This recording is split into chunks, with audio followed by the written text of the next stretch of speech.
Hi and welcome. This podcast, Life Success Pod with Matt and Nat, was created with the intention to help you create holistic success in every important area of your life. I'm your co-host Nat, and I'm truly excited to be co-hosting this podcast with my amazing husband, father of our children, and business partner, Matt. With over 2 decades of experience in mindset, personal development, and the health and wellness industry, both of us have also been personally trained and mentored by the late and legendary Bob Proctor.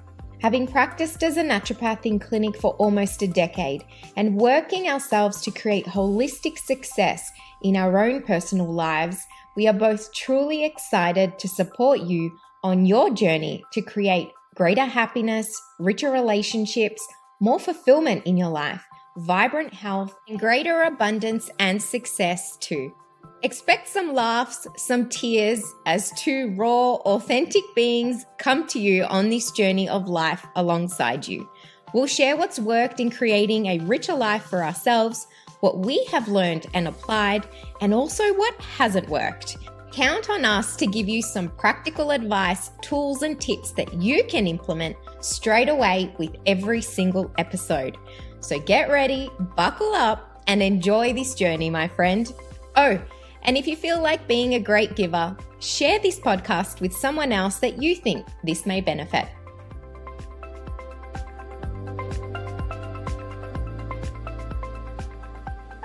Hello, everybody, and welcome to another episode in Life Success Pod with Matt and Nat. Today, we are going to talk about something really close to my heart and something that we have worked on a lot, and truly something that I believe every person should be deserving to be prospering in, and that is relationships. And so, Matt, I want to bring you on, and I can't wait to pick your brain as well into what has really helped you create successful relationships and help others, men, women, dads, business owners, anyone that can relate, anyone that we can help. So welcome to today's podcast. I'm excited to be here, Nat. I'm excited that you're here. And I'm really grateful that I get to do this with you because, yes, we have a beautiful relationship. And it's not always rainbows and butterflies either, don't get me wrong. But we're both in it for the growth. And I think that it's rich and healthy and keeps growing because we're both invested in our relationship. So let's talk about relationships because it's broad, right? There's like relationships with your spouse, there's relationships with workers and your team members, there's relationships with your children, parents.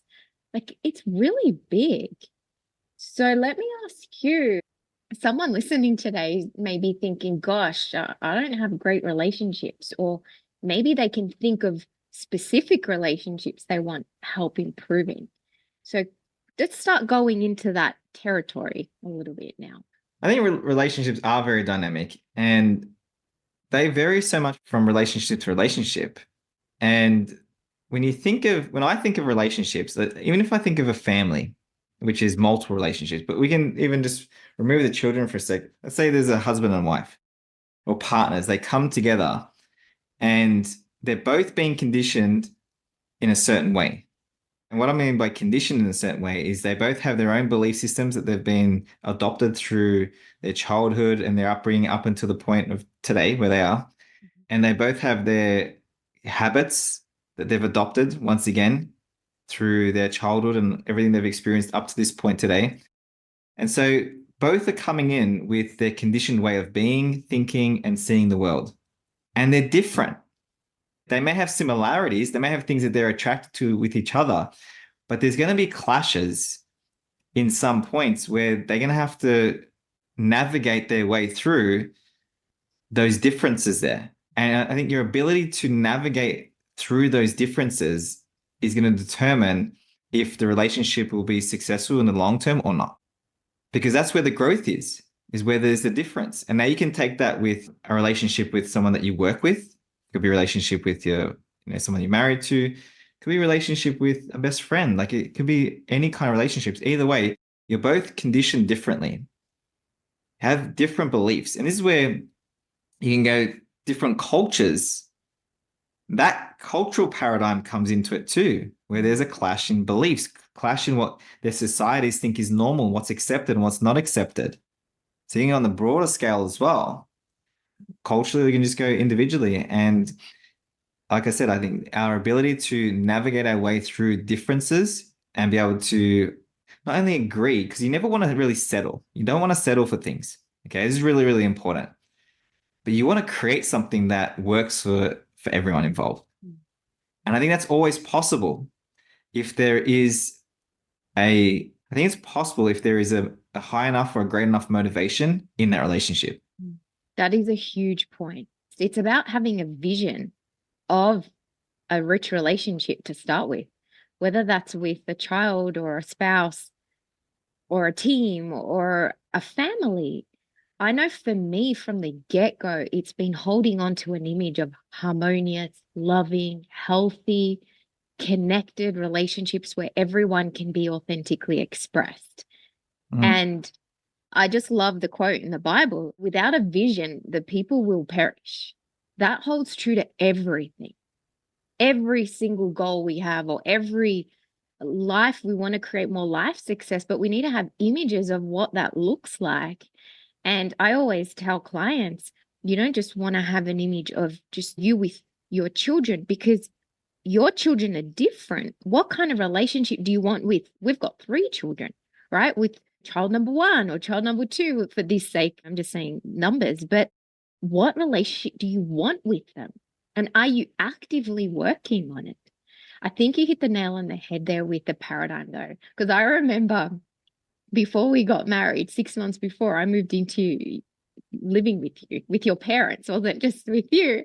I was sleeping in a bedroom, right, in a single bed with you, and you had 2 brothers in the same room on the other side.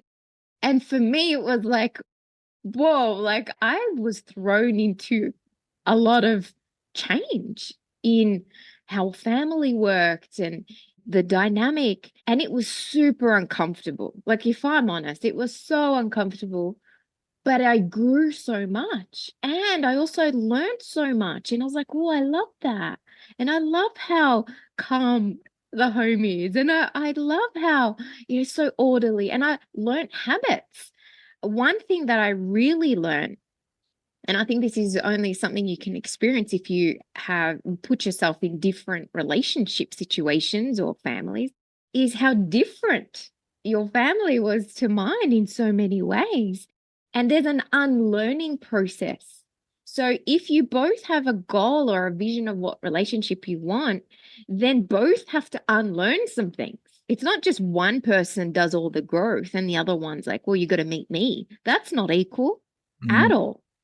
So one thing that you mentioned that I became aware of is sometimes in a relationship, if the confidence isn't strong, that one person may settle all the time. And before you know it, they've lost themselves. And not only is there no relationship, they've lost the one with themselves. So it is so essential with a partnership that communication and feeling safe to express feelings and making it a habit to communicate and not making these assumptions in what the other person's thinking or feeling. So communication for me, if I look at where our relationship used to be and even how much better it is now as we keep developing ourselves and changing little habits here and there, it's a constant work in progress. It's like a work of art, really. And with our children, we're so invested in improving our relationship with our children. It really is, for me personally, my greatest investment and achievement is our family. I put all my eggs in that basket almost, but it's because I love love and I love healthy relationships. So I think, let me ask you a question. What would you tell someone who's having a tough time right now with their partner? I think that's an easy one for me. I think, and it hasn't always been easy to put into practice, but it's a very clear and easy answer. Communication. You touched on it.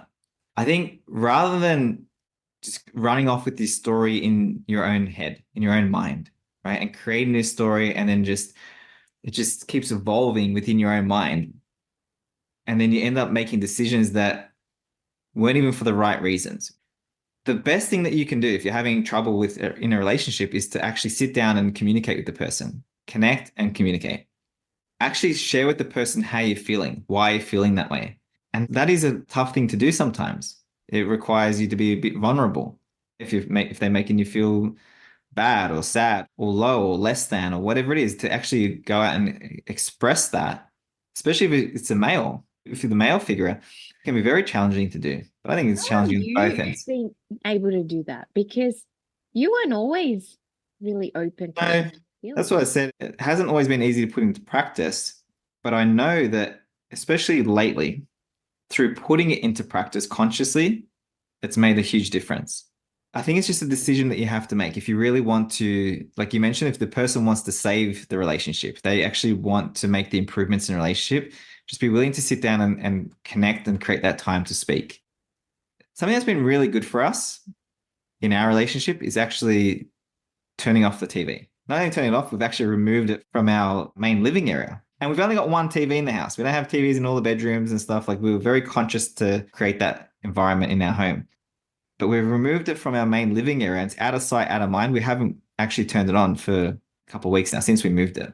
And the kids don't even ask about it. So there's so much more connection. And connection is so key in such a disconnected world.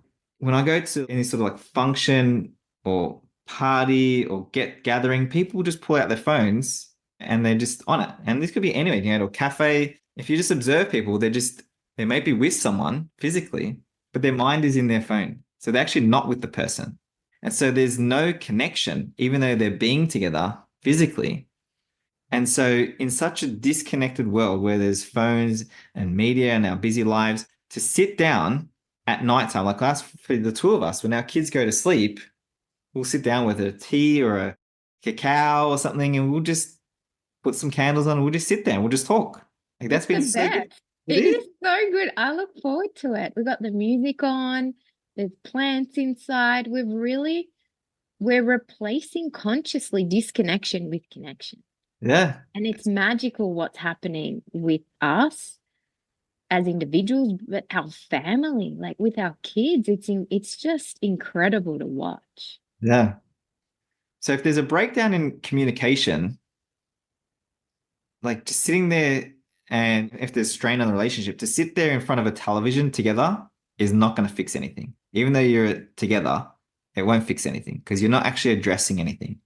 You're not creating a space to open up and share things with each other.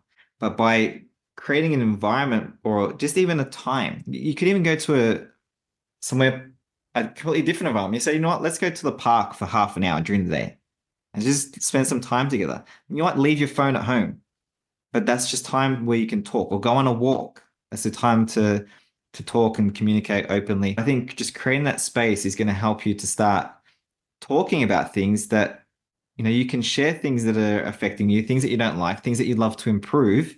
And I think if you stay positive with that talk as well. So you may express things that you don't like, but in a way where, you know what? I think we can really work on improving this part of our relationship.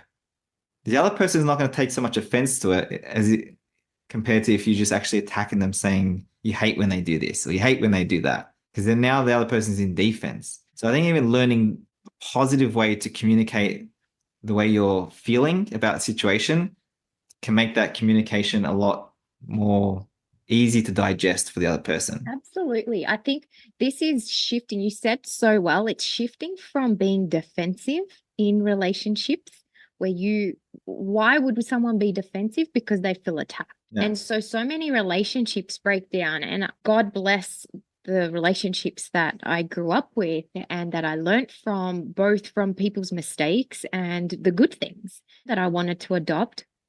But I saw the pattern of broken relationships was built on defense.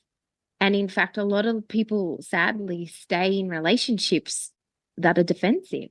And so there's actually never growth there. So the first step is, if that's a situation you find yourself in, if you're listening to this, is shifting that. And to shift from defense, you've got to start to let your guard down. You got to stop feeling like the world's against you. You got to stop feeling like that person's trying to hurt you. You're a team. And that was a huge thing, to make sure that we're a team. It's not you against me, it's we. And when you make it a we, then all of a sudden it's about how I've been feeling a little bit like this. I know you don't bring the other person into it. You just say, you own it. I've been feeling like this. This is coming up for me. This is coming up with my work, or I feel these emotions coming up, or I feel overwhelmed because of this, without saying the you, like you don't care, you blah, blah, blah, like the you. That's the thing. If we take 100% responsibility for that relationship, whichever one it is, this is powerful, because it could be partner relationship, like your spouse, it could be a child, mother, daughter, father, son, whatever it is. When we take 100% responsibility, all of a sudden the defense goes, because there's no you to attack, because it's only I. And you don't want to attack yourself either. But the point here is, it's 100% responsibility. And that is to me, a fundamental rule for any success in a relationship, a healthy one. Not assuming, asking questions, not blaming, taking responsibility. So what could someone do? Let's say if they do feel like they're being mistreated or undervalued in a relationship, like what could someone do in that situation to address it and improve it? So have a conversation and voice that feeling. That's number one. But the thing that can happen is when you're triggered. The thing with relationships is they're mirrors, right? And so they're there for us to grow. So let's not run from them. Understand that if there's that person's triggering you or something's happened, it's an opportunity for growth. So the minute we're attacking, we've lost the opportunity. So it's about, for me personally now, I don't want to vent when I'm in the trigger, because it's just a reaction that's happening within me. So I would rather learn from that, go for a walk, go to exercise, go in my own place in that moment to learn what actually is coming up for me, rather than going straight to speaking, because I'm going to react. I'm not in a very responsive mode right now. I'm going to go spend some time alone or journal or so I learn. After that, and I'm more calm, that's when I find, okay, this is coming up for me. Like what you did there, that wasn't cool. That really hurt my feelings. And I know that in that moment, I even said the you, but when you did this, that I felt like this, and that really does this. And I don't know why you did it. So this is where we remove the assumption from the other person, because we're not the other person. But what we can do is express ourselves.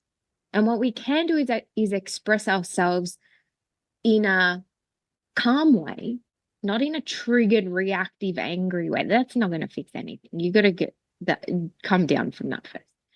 So to me, yeah, that's the step. But you share it. You don't suppress it. Suppressing is not the answer, but communication is. And I know, even growing up, there were times where I couldn't speak to my dad and I was afraid. So I still wanted to communicate. So I would write letters or a text message. But it's still a form of communication. And I do that with you still. Like sometimes I will write text messages, because speaking, I'm still too volatile, but I feel I need to express something that's hurt me or whatever it is. See, expressing, that's not bad. I think No, it's the suppression that. I actually think that's, for me, in receiving that, like a text message or something, it also gives me time to actually think about it and respond. So I'm not reacting as well. I'm actually responding, and I'm able to try and see it from your perspective. That can work. But the thing with text messages, this is the problem with text messages though. They can be misunderstood. Because you're reading it with your own perceptive tone as Yes. well. Absolutely. I agree. Totally agree.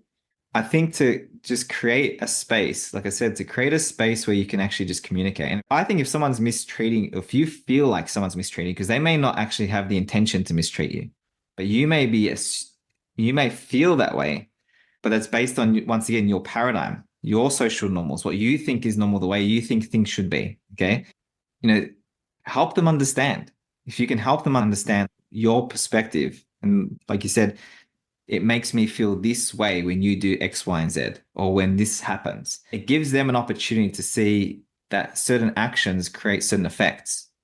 And okay, so what can we do moving forward so this doesn't happen again? What can I change? What can I improve?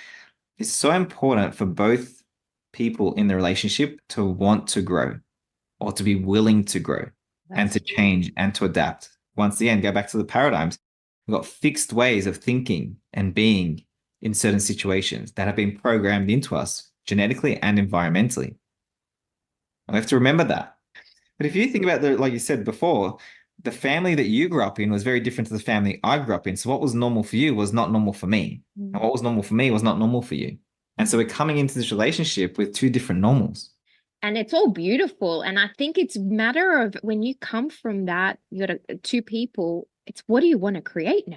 So can I share an example? Because I think this is a great, very simple example, and it's on topic too. Like if I think of my family, when my parents argued when I was a kid growing up, they would just stop talking to each other. There'd be no communication. Like there'd just be silent treatment from both ends, right?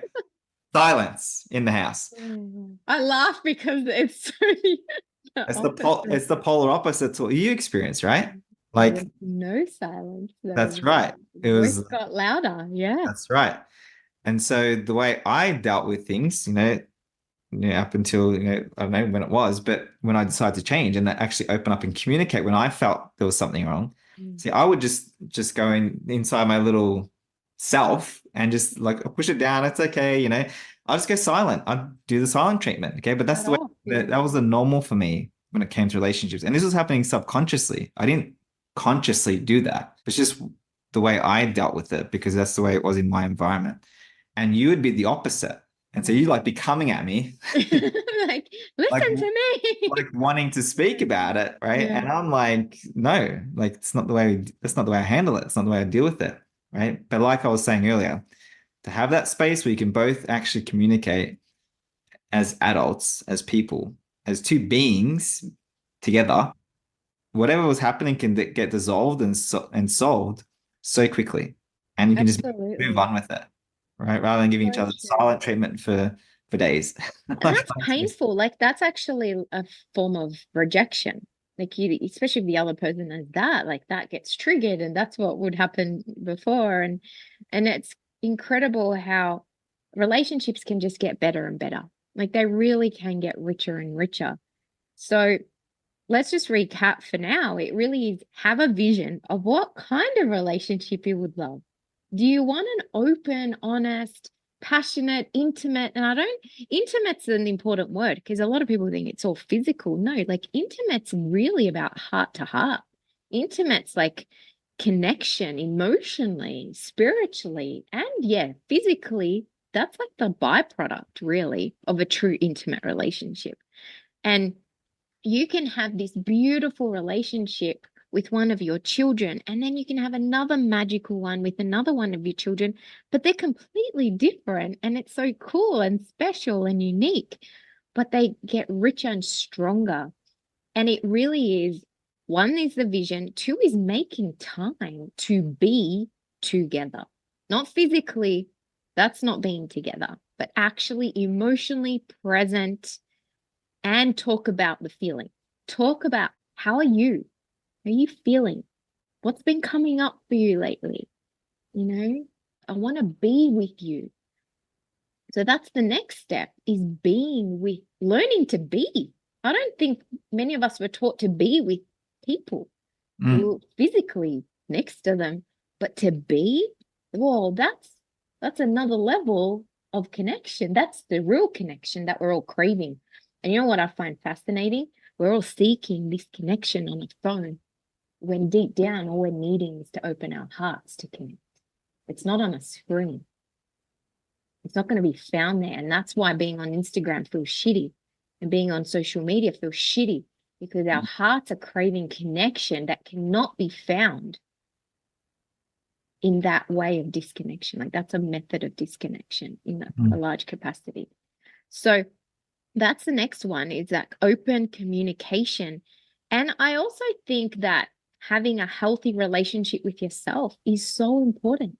Like there's all these beliefs, like you said, and insecurities that we can have, and you call them wounds, call it whatever word you want to use, but we can get triggered by so many things. And there's no two perfect souls that are like, I'm whole and complete, now I'm ready, But I do know that if a relationship is formed on, like, how can I put this? Like feeding your insecurities, then that's not a healthy relationship either. You've got to untether that.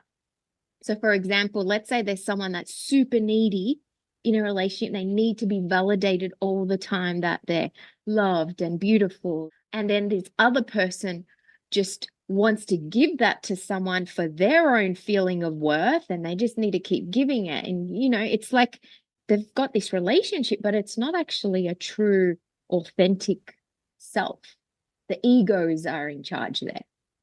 And this is the beautiful thing. And I'm so grateful that I was already doing the deep work before I met you, because I couldn't attract you in my life without having released a lot of beliefs about myself that were limiting, a lot of ideas of what a toxic relationship was like. And I didn't want that. So I was already creating, visualizing, manifesting. Being with you feels very normal, like natural. Our relationship is very natural. It's when you're trying to be someone you're not, that's hard. And keeping that relationship is going to be hard. And when you start being your real self, that old relationship's going to crumble because it was never true. Now, here's the key question. Are you willing to give up what you have to have what you really want? And if you are, then you're going to be willing to go through the crumble. Right? You're going to be willing to go through the crumble with any relationship. And this extends with business. This extends with any improvement in life, right? You'll be willing to give up that former self that you thought was you, that wasn't all you. That can be tough. Yeah, it's not pleasant. It doesn't. Well, I think, and this can be like a whole different topic, a whole different podcast episode, but a lot of people don't even know who they are because they've been like a chameleon for so long, just being what the people around them are being and adapting to the people around them. And, they actually do not know who they are. So they have this false identity. And we've all got an identity that we've made up in some way anyway. I think if you have to be someone else at the start of a relationship to get into that relationship, that's going to be very tough over the long term. Yeah. That can be true for even a job where it's not even in harmony with you. Right? Yeah, well, I just even think like when I first met you, I didn't have any intention of having any kind of long-term relationship with anybody. So I was just like being myself. Like, I was just having fun. I was just that time of my life. And so I've always just been myself with you.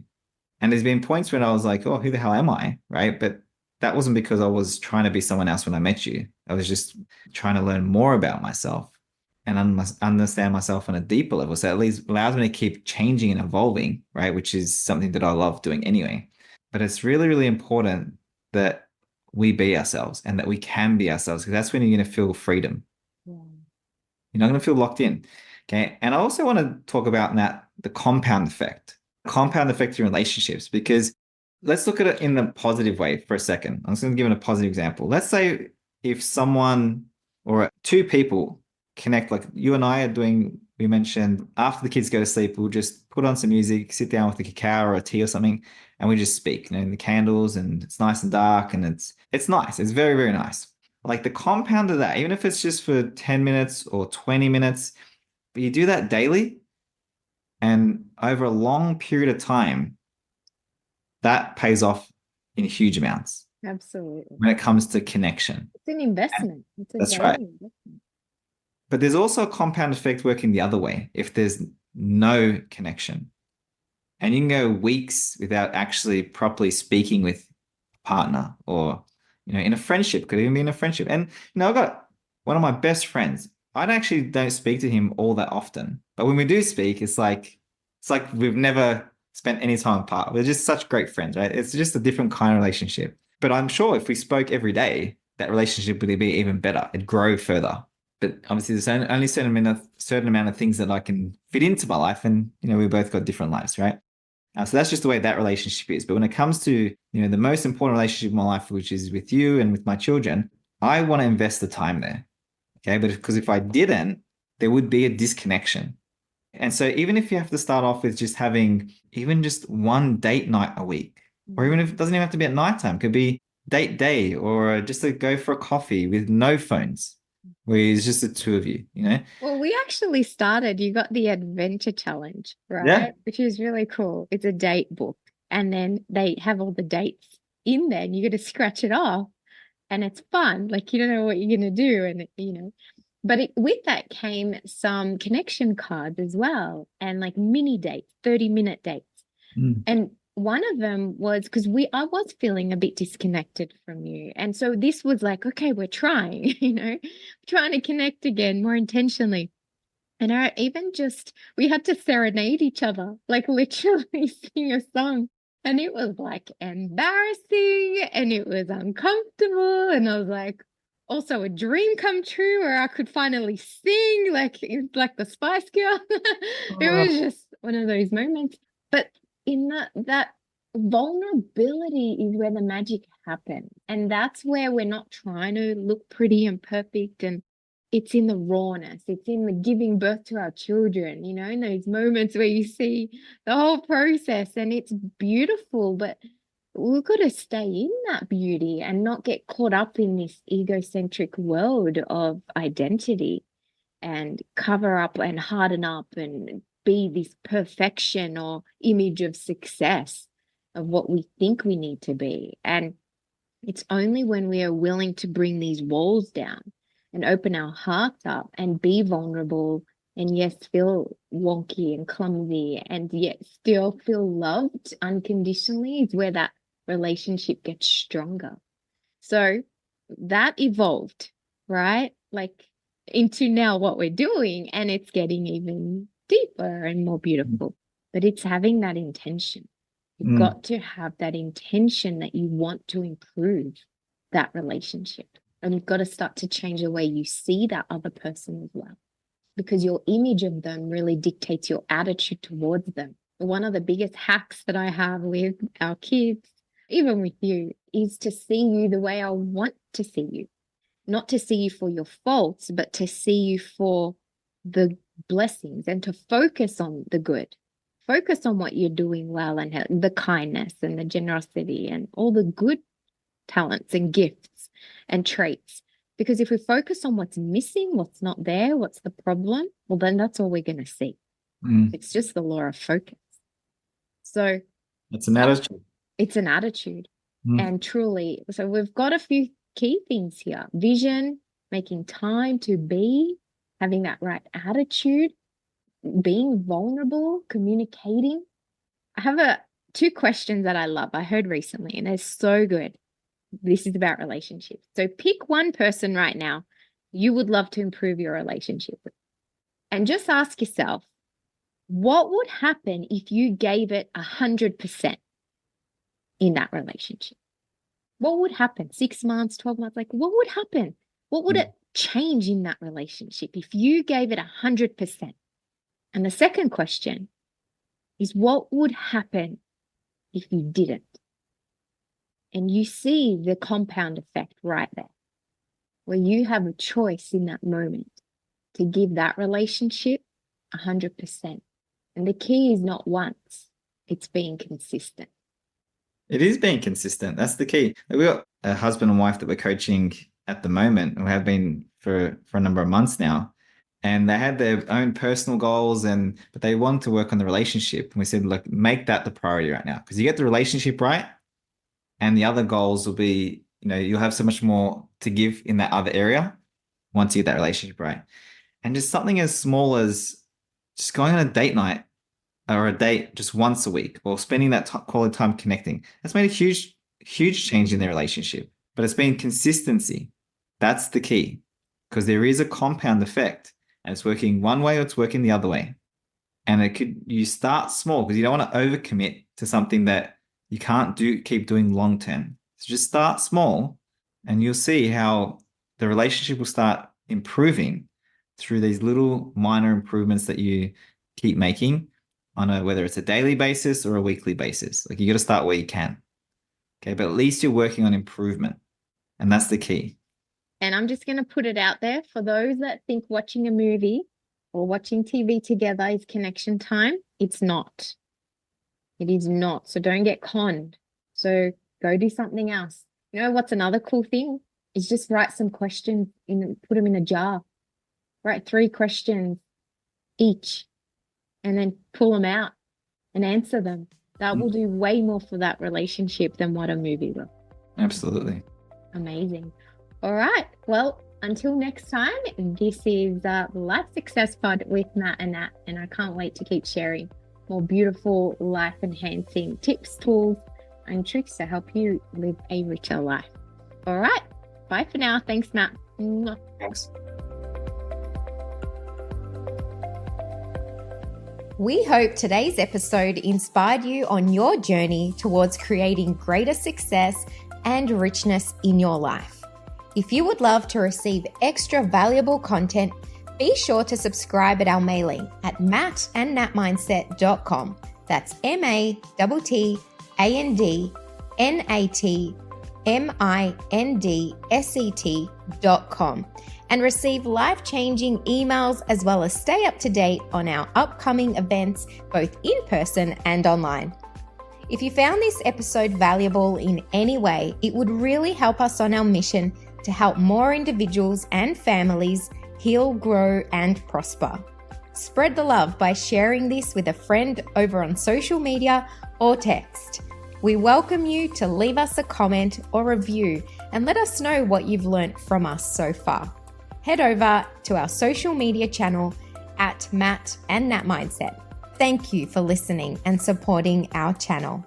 Have a blessed day, and remember to treat others from a place of love. This is where the magic of life is lived. Until next time, this is Nat.